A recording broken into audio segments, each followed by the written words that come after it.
Olá, meus amados irmãos, aqui é o pastor Márcio, mais uma vez trabalhando com você a leitura bíblica diária, e é sempre um prazer estar com você, juntinho, coladinho, aprendendo um pouquinho mais do Senhor, sendo acrescido do conhecimento da palavra, sendo acrescido da graça e certamente também acrescido do Espírito nas nossas vidas.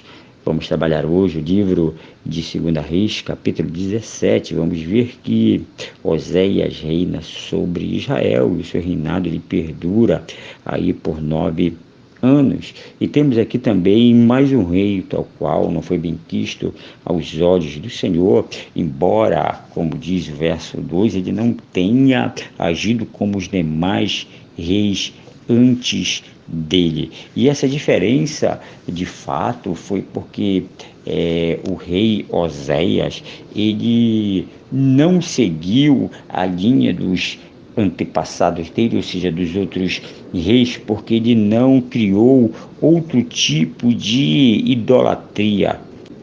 Mas os costumes eram o mesmo, a idolatria continuava.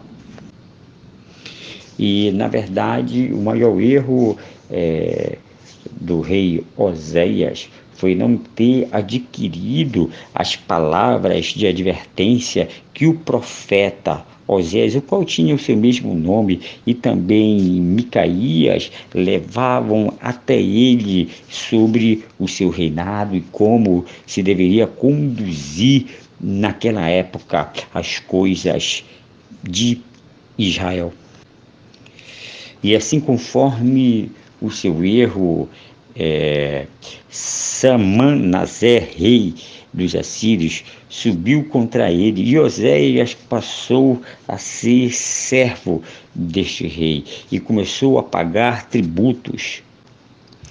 E em um determinado momento, este mesmo rei da Síria, ele novamente se voltou contra Oséias, porque ele estava achando que Oséias estava conspirando contra ele, porque ele enviou embaixadores a Só, que era o rei do Egito, e também ele já tinha deixado de pagar o tributo como pagava da mesma maneira, ou seja, provavelmente se ele pagava aí determinada importância no valor de 100%, ele já tinha diminuído essa importância, e não diz a quanto, mas aqui podemos dizer 70%, 60%, e assim o rei da Síria ficou intrigado, e conforme essa intrigação, ele vai e pega o rei Oséias e o prende no cárcere. E então nós vamos ver que Samaria foi sofrida de um grande ataque por este rei, e agora nós vamos ver que começa a se haver um juízo sobre as 10 tribos do reino do norte. E assim eles foram levados para longe da Assíria.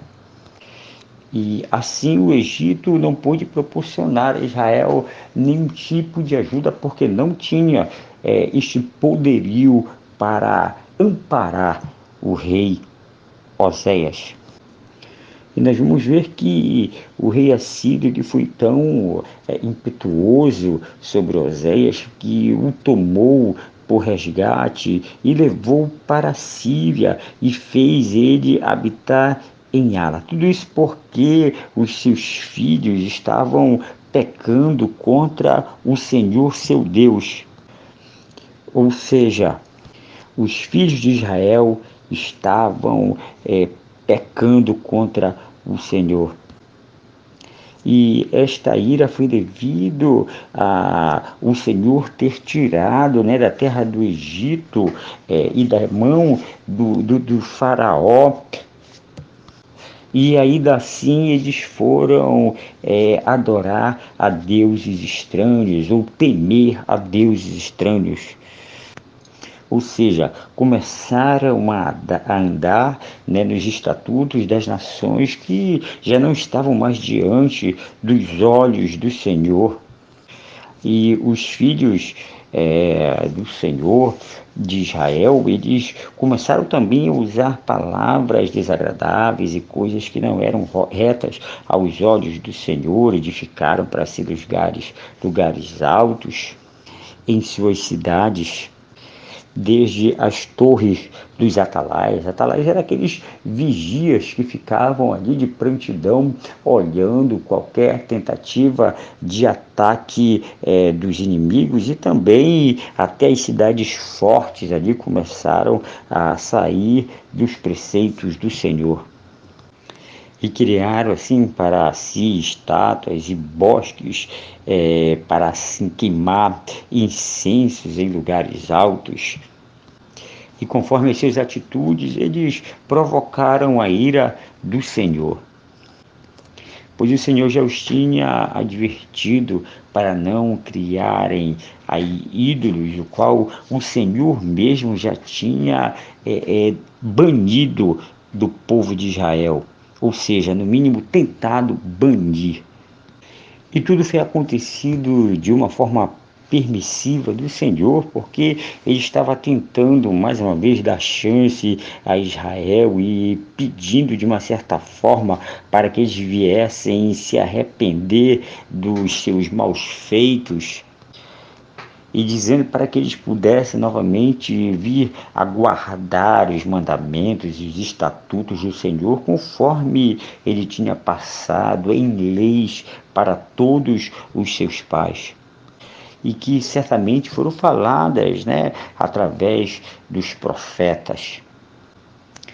E o verso 14 diz que eles não obedeceram mais uma vez a ordem do Senhor, porque tiveram endurecidas as suas cerviz, ou seja, a sua coluna vertical, ou talvez podemos aqui traduzir, os seus pensamentos estavam fincados naquilo que era natural aos olhos humanos, ou seja, recorrer à adoração a estátuas. Ou seja, mais uma vez nós vamos ver aqui o povo seguindo o mesmo caminho em que os seus pais seguiam. Por isso que o Senhor nos adverte que nós precisamos ensinar os nossos filhos a andarem nos seus caminhos, para que lá no futuro eles não venham se afastar deles. Nós vamos ver aqui o que os pais viviam sendo refletido na vida dos filhos. Ou seja, a incredulidade no nosso Senhor Jesus Cristo, aquele que viria para eles, estava no coração dos pais e foi transmitido para os corações dos filhos. Hoje não é diferente, Naquela época eles estavam esperando ainda o Messias, mas não acreditavam de fato que aquele que iria se colocar diante deles era o próprio Deus de Israel. Hoje nós já temos o nosso Messias, hoje nós já temos o nosso Senhor Jesus Cristo, que já veio e que muitos aí não têm dado credo, aquele que pode todas as coisas. Esse era o maior problema, ou seja, a incredulidade, e hoje continua sendo novamente o maior problema do homem, a incredulidade no nosso Senhor Jesus Cristo. E como diz o verso 15, eles assim desprezando os estatutos do Senhor e quebrando o convênio que ele tinha feito com seus pais, eles cometem novamente atos de muita atrocidade, porque eles agora começam novamente a fazer imagem de ídolos e esculturas, e em um ato terrível também, deixaram com que os seus filhos passassem também a fogo, ou seja, o verdadeiro sacrifício humano.